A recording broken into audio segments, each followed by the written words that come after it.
ये कहानी है हमारे देश के अनेक गांवों में से एक गांव की, जो एक नदी के तट पे बसा हुआ है। उस गांव का नाम था सुडारा। वहां लोग मिलजुल कर रहते थे और हमेशा एक दूसरे की मदद किया करते थे। खेतों में लहलहाता अनाज, नदी में नहाते मनुष्य और जानवर, हर घर में उगती ताजी हरी सब्जियां और जहां देखो वहां हरियाली। बहुत संपन्न और खुशहाल गांव था वो। उसी गांव में रहता था एक चरवाहा जिसका नाम था बांकेलाल।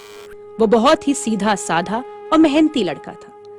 हर दिन सुबह होते ही वो गांव के सभी बकरियों को इकट्ठा कर उन्हें पास के पहाड़ के ऊपर चराने ले जाता था। बांकेलाल अपनी मधुर आवाज के लिए मशहूर था। वो बकरियों को भी गाना सुनाते सुनाते ले जाता। उस पहाड़ पे एक बहुत बड़ा नीम का पेड़ था। ऊपर पहुंचकर बांकेलाल उस पेड़ की छांव में बैठकर गुनगुनाता रहता और बकरियों पे नजर रखता।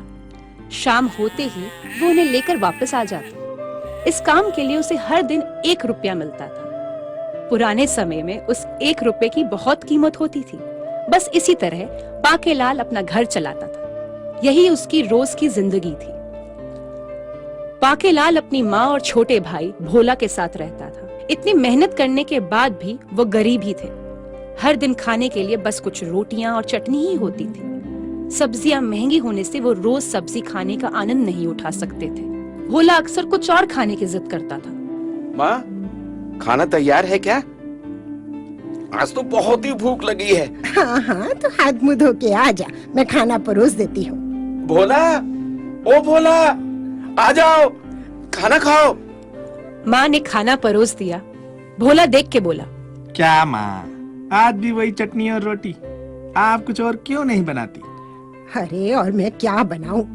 बांकेलाल पूरे दिन में मेहनत करके जितने पैसे लाता है ना, उससे यही खरीद पाते हैं। क्या भैया, आप थोड़े और पैसे नहीं कमा सकते हो क्या? हाँ, कितने महीनों से हम बस ये चटनी का स्वाद लिए जा रहे हैं। बांकेलाल निराश मन से खाना खाता है और अपनी किस्मत को दोष देते हुए वहां से उठ जाता है। बांकेलाल अपने परिवार से बहुत प्यार करता था, लेकिन भोला की ये जिद पूरी करने में वो असमर्थ था। रोज की ही तरह एक दिन बांकेलाल बकरियों को लेकर ऊपर पहाड़ पे गया तो उसने देखा कि एक लक्कड़हारा उस नीम के विशाल पेड़ को काट रहा है। बांकेलाल को उस पेड़ से बहुत लगाव था। उससे वो देखा नहीं गया और उसने पेड़ को बचाने की सोची। बांकेलाल लक्कड़हारे के पास गया और बोला, अरे अरे अरे अरे, अरे भैया, ये क्या कर रहे हो? क्या बात है भैया? तुम नए हो क्या इस इलाके में? हाँ, हाँ, मैं कुछ दिन पहले ही यहाँ रहने आया हूँ। तभी मैं सोचूं। अरे चरवाहे, बता भी दो, क्या बात है? अरे इस पेड़ में चुड़ैल है भाई। मैंने सुना है कि जो भी इस पेड़ को छू ले वो चुड़ैल उसमें घुस जाती है और फिर जिंदगी भर उसे और उसके परिवार को परेशान करती रहती है। क्या? तुम सच कह रहे हो? हाँ भैया, भला मुझे झूठ बोलकर क्या मिलेगा? लक्कड़हारा वहीं खड़े होके बांकेलाल को देखने लगा। उसे डर तो लग ही रहा था। बांकेलाल समझ गया कि लक्कड़हारा डर गया है। वैसे कहीं तुमने पेड़ को हाथ तो नहीं लगाया ना? लक्कड़हारा बहुत भोला था। उसने बांकेलाल की बात पर तुरंत यकीन कर लिया। लक्कड़हारा वो सुनते ही घबरा गया था। उसकी कुल्हाड़ी उसके हाथ से गिर गई और उससे कुछ बोला भी नहीं जा रहा था। हाँ, नहीं नहीं नहीं नहीं नहीं, मैंने हाथ नहीं लगाया। मैं ठीक है, मैं जाता हूँ। मेरा शुक्रिया, शुक्रिया, मतलब तुम्हारा शुक्रिया, शुक्रिया। वो बिना अपनी कुल्हाड़ी लिए वहाँ से भाग गया। बांकेलाल उसकी बुरी हालत देखकर हंसने लगा और पेड़ के पास जाकर हर रोज की तरह बैठ गया। अचानक पेड़ में से आवाज आई, शुक्रिया बांकेलाल, तुमने मेरी जान बचाई है। आवाज सुनकर बांकेलाल उछल पड़ा। वो सोचने लगा कि क्या सच में वो चुड़ैल इसमें रहती है? उसने तो बस ऐसे ही झूठी कहानी उस लक्कड़हारे को बताई थी। पेड़ फिर बोला, डरो मत बांकेलाल, मैं पेड़ की आत्मा हूँ। मेरी जान बचाने के लिए शुक्रिया। मैं तुम्हें बदले में कुछ देना चाहता हूँ। अरे मैं तो डर ही गया था। ये सुनकर बांकेलाल की जान में जान आई और उसने अपना सर हिलाया। पेड़ की एक टहनी से एक घंटी निकली और वो टहनी बांकेलाल की तरफ मुड़ गई। बांकेलाल ने घंटी ले ली और उसे देखने लगा। उसे वो एक साधारण सी घंटी ही लग रही थी। अरे ये घंटी है, मैं इसका क्या करूंगा? ये मेरे कोई काम की तो नहीं है। अरे बांकीलाल, ये कोई साधारण घंटी नहीं है। तुम इससे जो भी खाना मांगोगे ये घंटी तुम्हें दे देगी। अरे वाह, मतलब हम जो भी चाहते हैं वो अच्छे से पेट भर खा पाएंगे। कितने महीने हो गए रोटी और चटनी खाते हुए। आज मैं घर जाके अच्छा सा खाना खाऊंगा और भोला को भी खिलाऊंगा। लेकिन याद रखना, ये घंटी दिन में सिर्फ एक ही बार काम करती है। अच्छा अच्छा, ठीक है। आपका बहुत बहुत धन्यवाद। मैं आपका आभारी रहूंगा।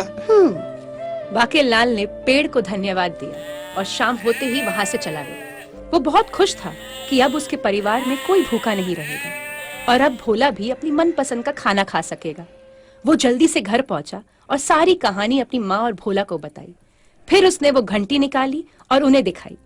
उन दोनों को भी वो एक मामूली ही घंटी जैसी ही लग रही थी। ये क्या, एक घंटी, इसका तुम क्या करोगे? और ये घंटी पाकर तुम इतना खुश क्यों हो रहे हो? भैया ये सब छोड़ो, चलो खाना खाते हैं। आज मुझे बहुत भूख लगी है। लाओ लाओ लाओ, माँ दे दो मुझे वो चटनी रोटी रोज की तरह। हाँ हाँ, जा बांके, हाथ मुंह धो के खाना खा ले, फिर कुछ और बात करते हैं। अरे ठहर जाइए। बताओ भोला, क्या खाना चाहोगे आज? भैया क्या हो गया आपको? हाँ? हम जो रोज खाते हैं वही खाएंगे ना। अरे तुम ये बताओ, अगर तुम्हें कोई खाना देने वाला हो जो तुम चाहो, है, तुम क्या मांगोगे? सच में? हाँ? मुझे रोटी, पनीर, चावल, दाल, गुलाब जामुन। और माँ आप? अरे वही जो भोला ने बोला, मुझे भी वही चाहिए।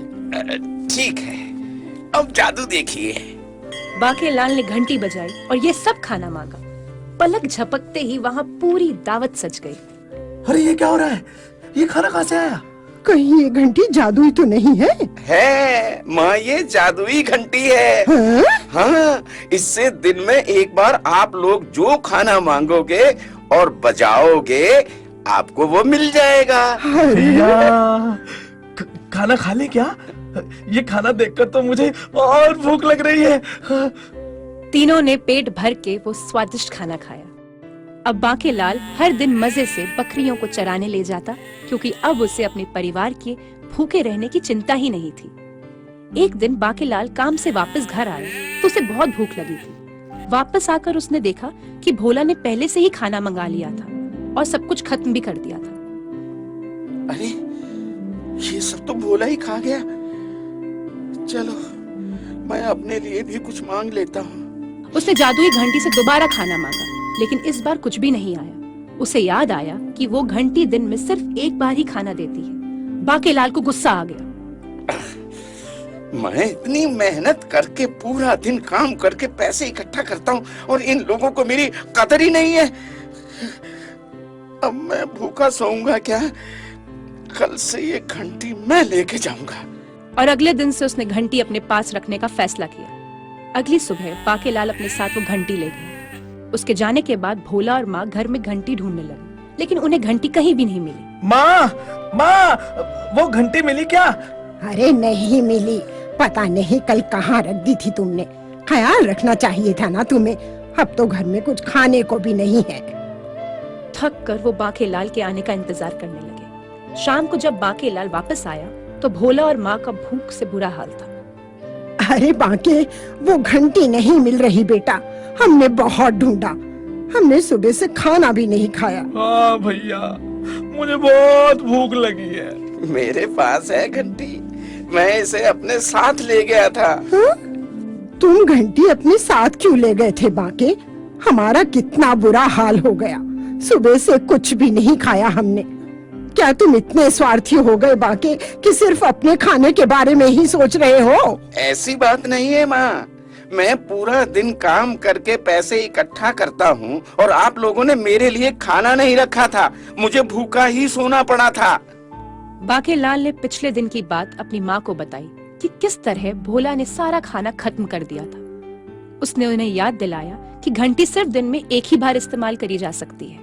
उसने अपनी माँ से बिना बताए घंटी ले जाने के लिए माफी भी मांगी। मुझे माफ कर दो माँ। मैं तो चाहता हूँ कि हम तीनों को भरपेट खाना मिले। अब मुझे भी माफ कर दो भैया। अब मैं आगे से ऐसा बिल्कुल नहीं करूंगा। जब हम तीनों साथ में होंगे तभी मैं घंटी से खाना देने को कहूंगा। मुझे भी माफ कर दो बाके।